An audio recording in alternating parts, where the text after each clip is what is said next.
Welcome to the No Quit Living podcast, where we aim to inspire and motivate people to never give up on themselves or their dreams. We will chat with highly successful people from all walks of life and discuss what motivates and drives them to successfully attack life head on and never give up.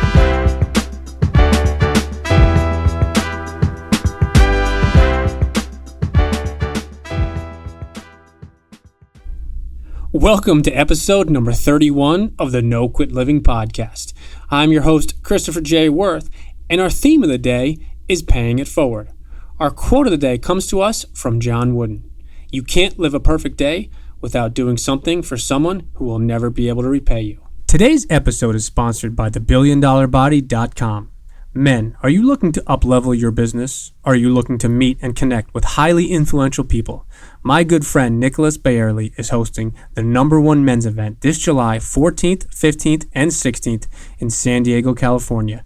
Billion Dollar Body Live. Hear from expert entrepreneurs and surround yourself with like-minded men.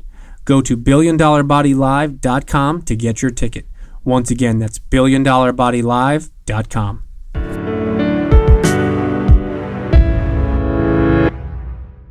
I'm extremely humbled to bring you today's episode. Not only is today's guest a family friend, he happens to also be one of my personal mentors. His passion for life and willingness to help others is incredible. One thing you will notice in today's episode is his desire to give back and constantly provide value to others. It is with the utmost gratitude that I introduce Bill Mitchell. Bill, I'd like to welcome you to the No Quit Living podcast. Thank you, Chris. Great to be with you. I appreciate it. So as you know, the #1 objective of our show is to motivate and inspire our listeners to never give up on themselves or their lives or their dreams. I know you have a great story, and I wanted to ask if you could please share your no-quit story with us. It would be my pleasure. I do have a couple of incidents in my life. I think, first of all, I've always believed that you're a product of your parents. And I grew up in Westport, Connecticut, where I still live. Affluent community, but we weren't affluent. I never felt poor, but relatively speaking, monetarily we were. My dad quit his job when I was in middle school, which was in advertising, and opened up a clothing store. We had no money. My grandmother was our first tailor. Why? Because she could sew, and we couldn't afford a tailor.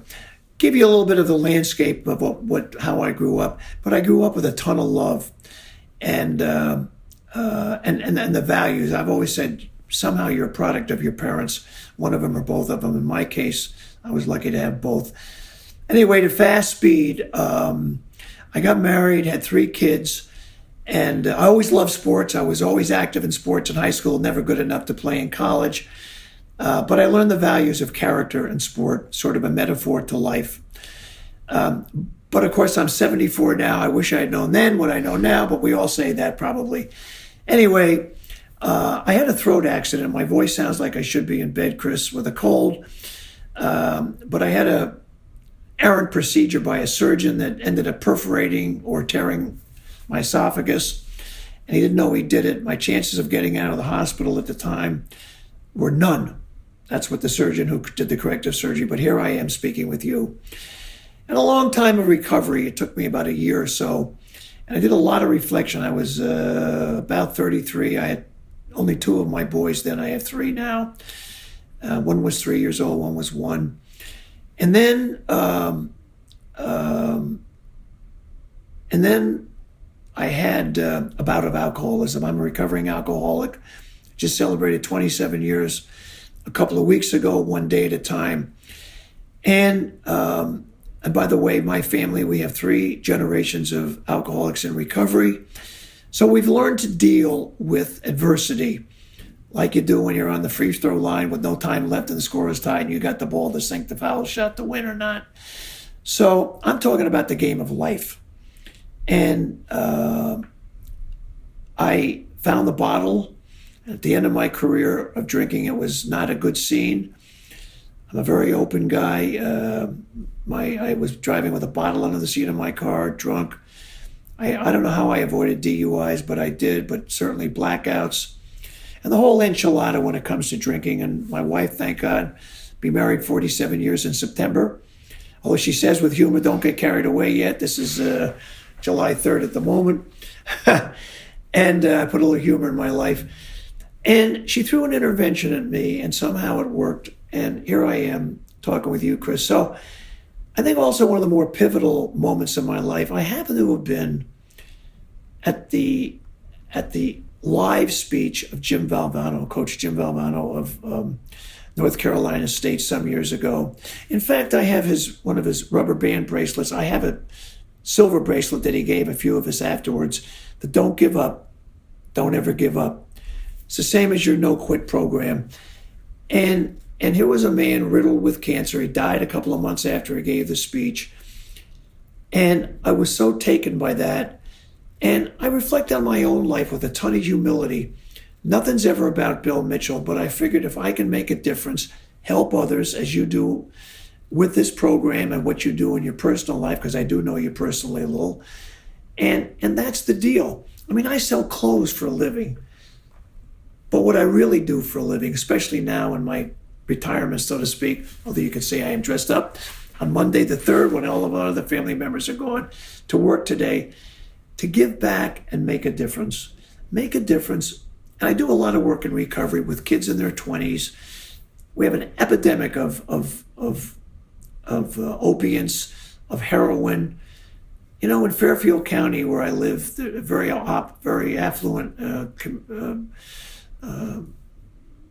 county, although it's riddled also with some cities. But, you know, you could go to a funeral a week of these kids. And I sit in these AA rooms. I went to an AA meeting this morning. I'm no better or worse than anybody, but I got to keep sober one day at a time and give back and make a difference. Try and make a difference. And by the way, don't tell anybody. I'm telling you because hopefully I can help your listeners and readers to follow the same path that you've taken and other guests on your program, because it helped save my life, AA. And then it sort of gave me, it gave me a life of the 12-step programs. Okay, I've always felt, and you and I were talking about it earlier, Chris, that the more I give, the more I get back. It's the greatest paradox in Bill Mitchell's life. I can't look for it. You know, I can't look for it, but it all comes back 100 times. Whether a kid that I'm now working with, among others, a sober kid that's now working for me, just got into Sacred Heart University up the street, Fairfield, Connecticut. Kid's a great kid, 22 years old.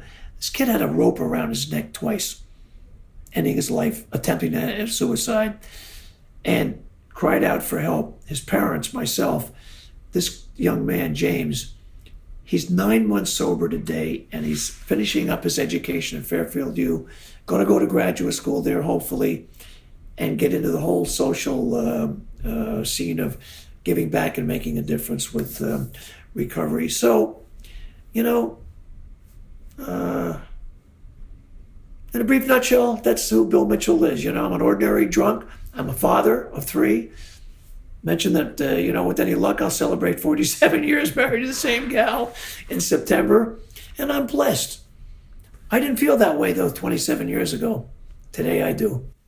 You know, it's the one thing that, having known you for many years and my father being close with you, is your ability to give back and help others. I have to ask, did that come from somebody, or was that just from your parents, or was that something to do with the AA?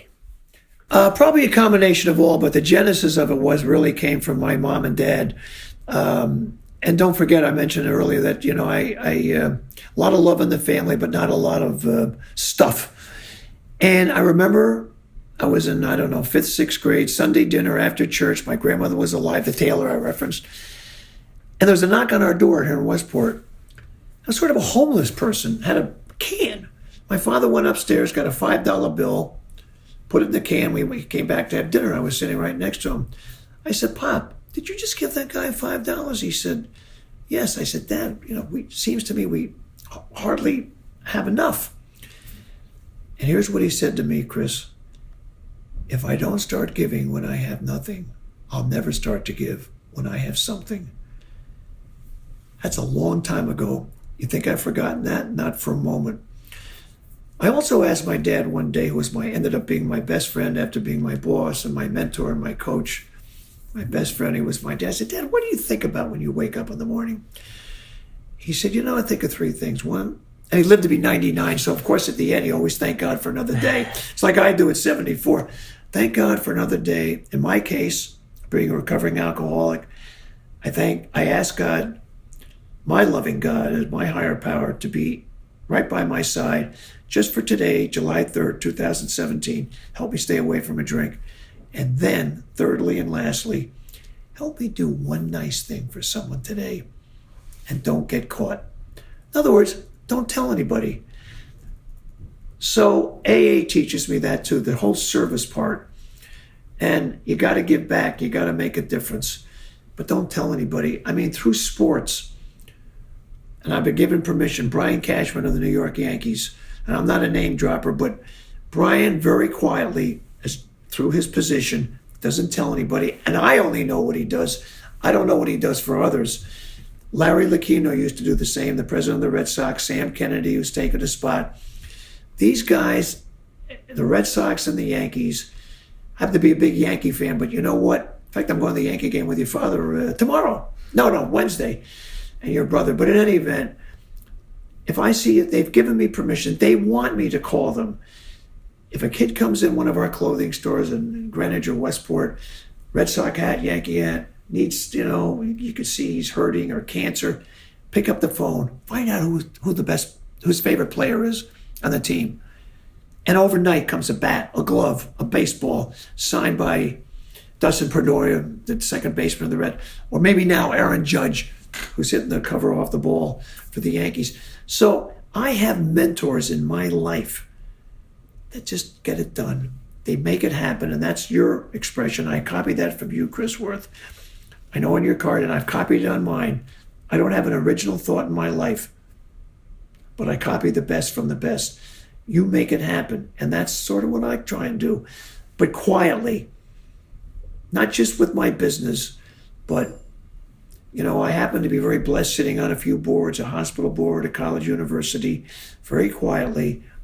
And I know I can, in some instances, help people quietly to attain what they want to attain and to need help. Listen, people took my hand.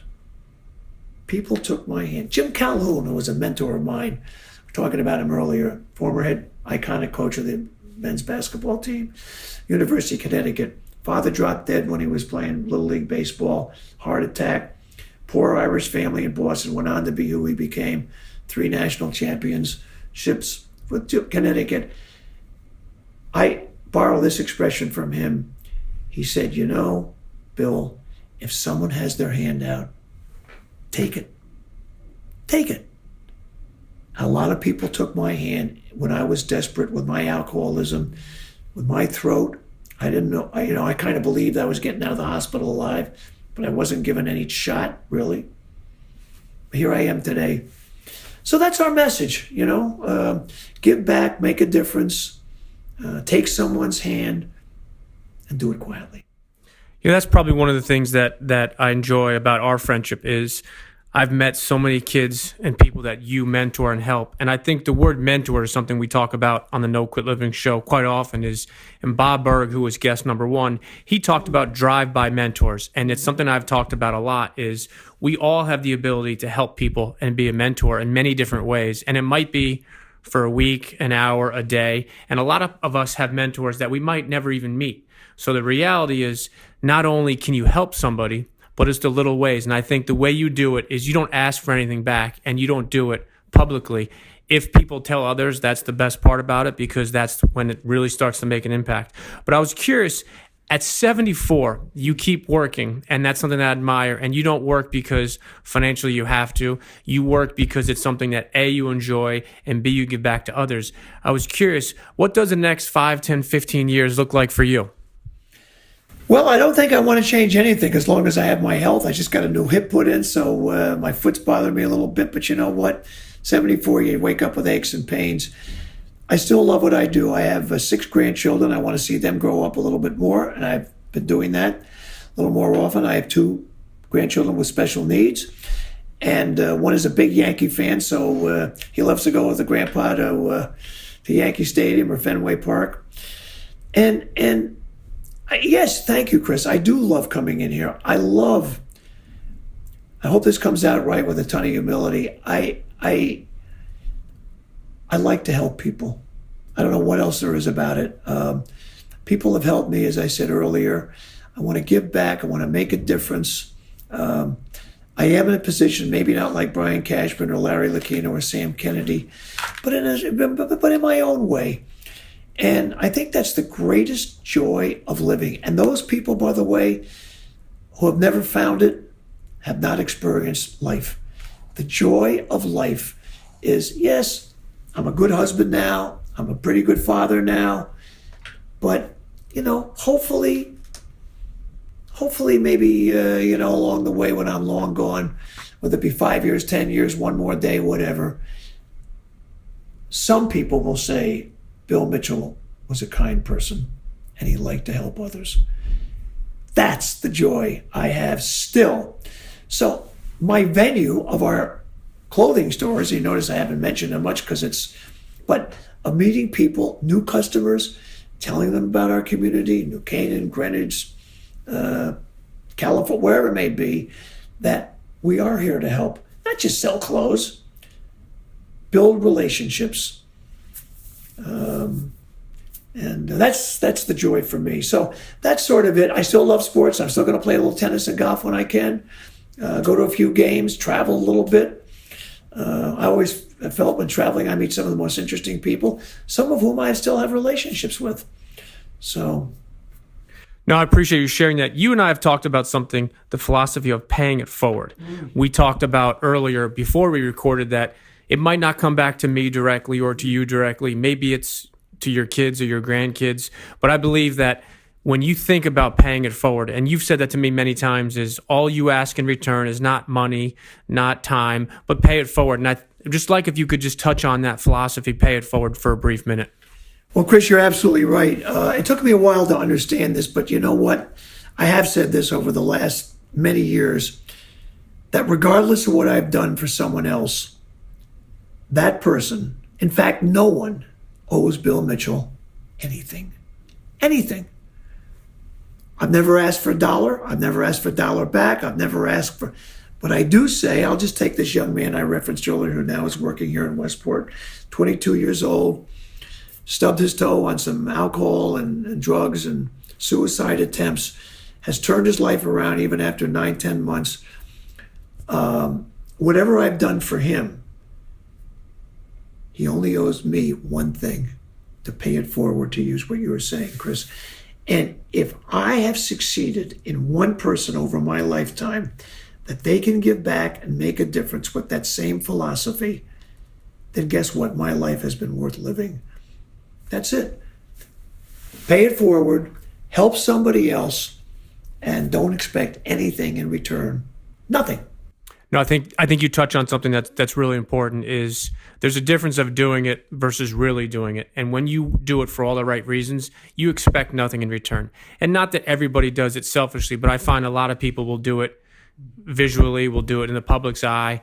But I think the real people like you, do it behind the closed doors, and they don't care, and you don't care whether one person knows, 100 people know, and that's one of the things that I truly admire about you. So here's a different spin on a question: is if you could have dinner with anyone, dead or alive, who would it be and why? Well, that's been asked to me before, Chris, and I probably changed my mind on a few of the answers over the years. I guess if I had to have one person, I would put down Jesus Christ. Although I've answered Nelson Mandela, I've also mentioned a few others in my life who I've admired. And I've been blessed, and I'll just keep it current. You and I were referencing it before. Other than my own dad, in my own lifetime, the nicest, kindest person I've ever met happens to be Jim Nance of CBS Sports. Jimmy lived in Westport for 26, 27 years. I was just with him on a gig out west. He lives in California now. And although he's at the top of his professional game as a sportscaster with CBS, Jimmy hasn't changed one bit. Well, maybe he has changed. He's gotten better of giving back, making a difference, never asking a thing in return, mentoring, sponsoring, championing some national movements of Alzheimer's for his late dad that took his life. And so I guess too what I want to say is that I always wanted to be a sportscaster, but that throat accident changed my life a little bit. My career changed anyway. But it didn't change my life of people mentoring me secretly. And whether it be someone like Christ or someone like Nelson Mandela, who literally changed the world, as did Jesus, if you're a Christian, or even if you're not, to do good, to do good, be good and do good.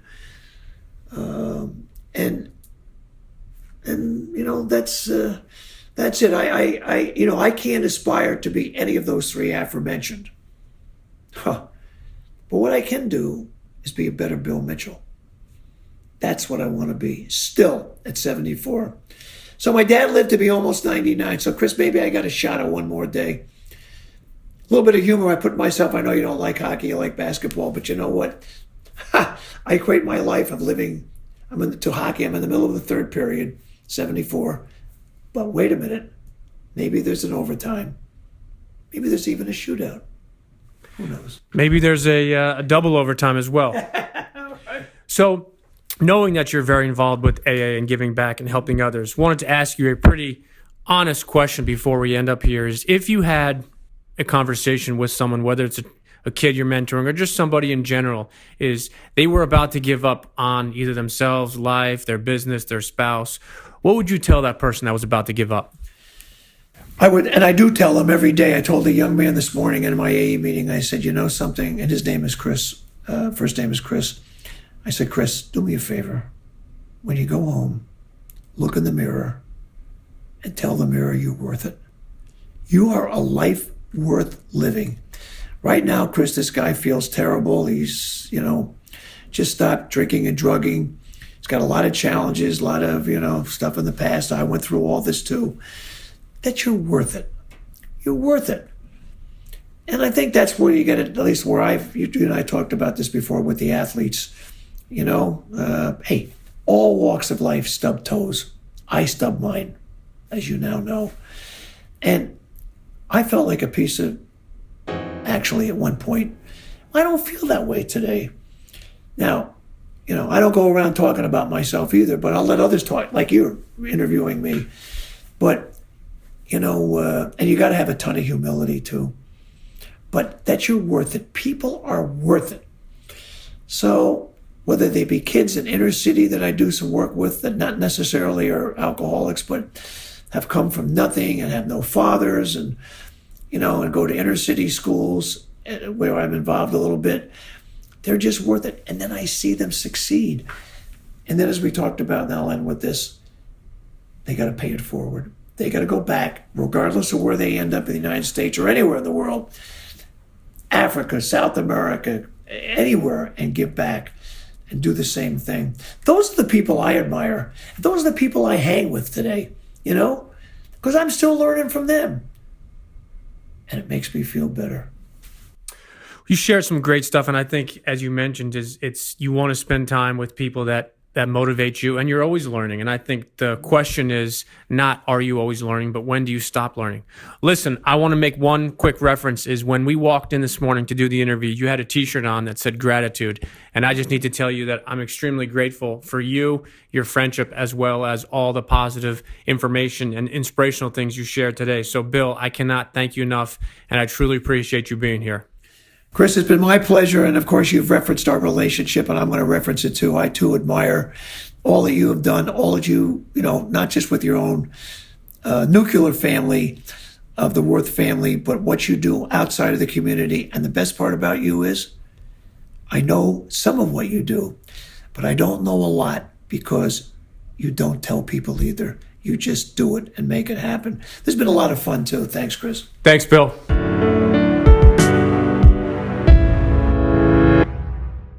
To sum up today's episode and our theme of the day, paying it forward, Bill Mitchell provided some unbelievable value. At the ripe age of 74, today Bill is just as excited, optimistic, and as positive as he was at 24. His passion for life and helping others is addictive. Having known Bill now for over 10 years, he shares his personal story to help inspire others. With 27 years sobriety, Bill approaches and treats every single day as a gift. I've been very fortunate to see the many people and the many lives that Bill has positively impacted. When he talks about the people he has helped, you can feel his love. He does it for all the right reasons, and he does it with absolutely zero expectations. The only thing he asks in return is for those people that he has helped, that they pay it forward. In his parting words, Bill delivered something that I think is so powerful. The more you give, the more you get back. So for our listeners today, the question I pose to you is very simple. Who can you help, and how can you pay it forward? Go make it happen, and go for your greatness.